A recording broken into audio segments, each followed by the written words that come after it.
Oh, hello people of the internet, welcome back to the channel. So what camera do I shoot with?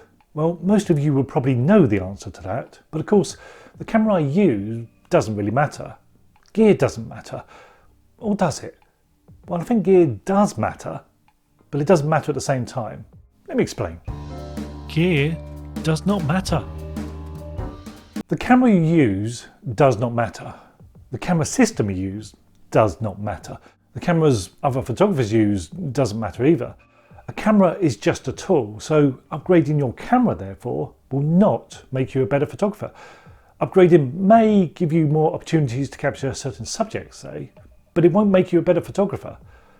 So if you only have a basic digital SLR, great, go out and shoot. This is perfect. And therefore, if you don't own one of the latest mirrorless wonders, it doesn't really matter. These new cameras will not make you a better photographer. They do provide a slightly different way of shooting perhaps, having an electronic viewfinder for instance, instead of an optical one, but again, that alone won't transform your photography. So if you've not yet made the switch from SLR to mirrorless perhaps, don't worry, you're not really missing out. What you need to do then is outgrow that current SLR. Upgrade when that camera is holding you back from getting the images that you want to take. This may be just downsizing to have a lighter setup. It may be getting the lenses you can't get for your current camera. It may be buying a newer camera which has a faster autofocus system because you feel you're missing shots with your current camera. Having 2 memory card slots, 20 frames a second, 50 megapixels instead of 25, or the latest, fastest internal processor are not essential reasons to upgrade. Not really, you know that. Nice additions may be the best. However, if you can afford the latest gear, if buying the latest flagship model is within your reach, then of course, don't let me stop you buying it. If you like having the latest kit, the newest lenses, then that's your choice. You can shoot with the assurance that you're using the best gear money can buy, which can reward you with the best quality results. If you know how to take those pictures, of course.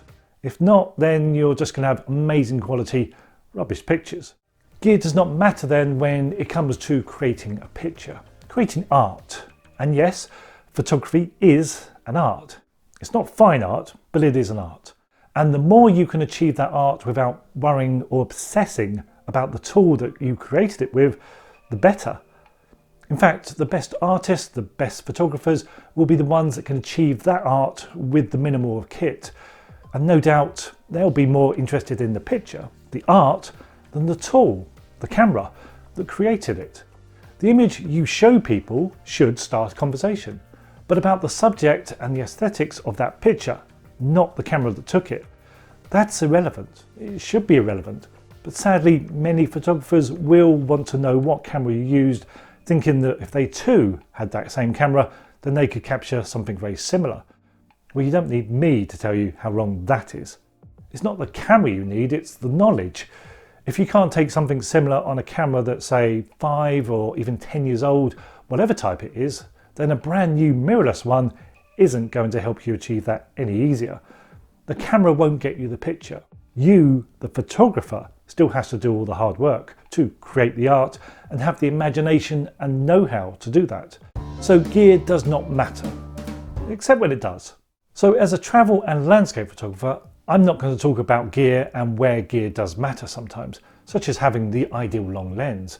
Good wildlife images, for example, are often more achievable by having the right camera lens combination, but again, that still doesn't guarantee you the result.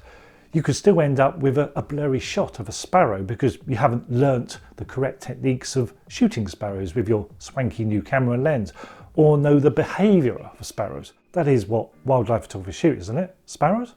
For everyday photography, landscapes even, having the latest mirrorless camera from Canon, Nikon or Sony does not matter. What does matter though, just like having any tool, is having the right tool. Is your camera nice to use? Does it perform well? Does it have good ergonomics, or does it just leave you frustrated when you use it? Does it make you want to go out and take more pictures? That's when gear does matter. These may of course be all points already ticked with your current camera. You don't need anything more then. You don't need a new camera.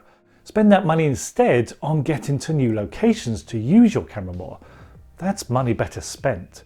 If your camera is too big and heavy, however, well, that's enough to put anyone off taking pictures. Can you carry your camera up a mountain or around a city all day with no problems? No? Well, downsizing can help them. But you can do this downsizing with your current camera too. It's just called not taking so much gear with you. Only using one zoom lens, for instance. Downsizing your gear can just be limiting your gear too, the amount of gear you take with you. And I do this too, quite often. I love shooting with one camera and one lens combo on occasions and benefiting from the advantages of that. You of course have to embrace the disadvantages too and to learn to work with that and turn that disadvantage into, well, a more focused vision.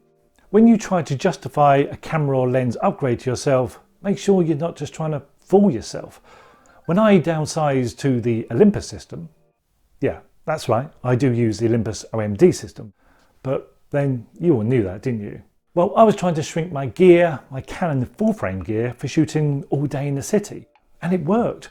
Smaller cameras and smaller lenses, especially the prime lenses, meant carrying a range of focal lengths around the city all day was much easier to do.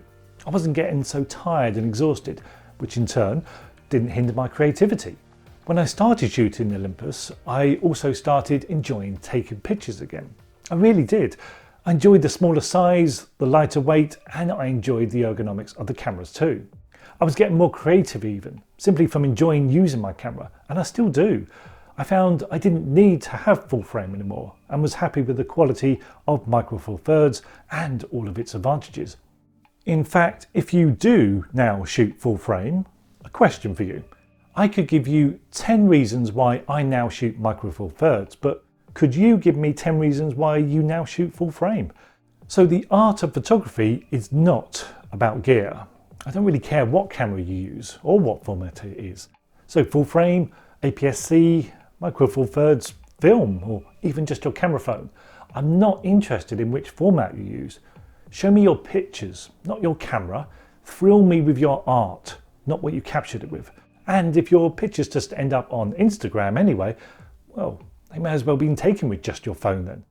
And I would love to see the results from your phone. I would love to see what you can achieve with this camera too, the art you can create. So that's why I'm going to end this video. I do want to talk more about the full frame revolution in more detail in another video perhaps, but next time I'm going to reveal my secrets of how I see a picture. So remember to like this video and subscribe, and if you did like this video, then do check out my E6 subscription, where you'll find more inspiration on photography with e-guides, videos and podcasts. I'll see you on the next video.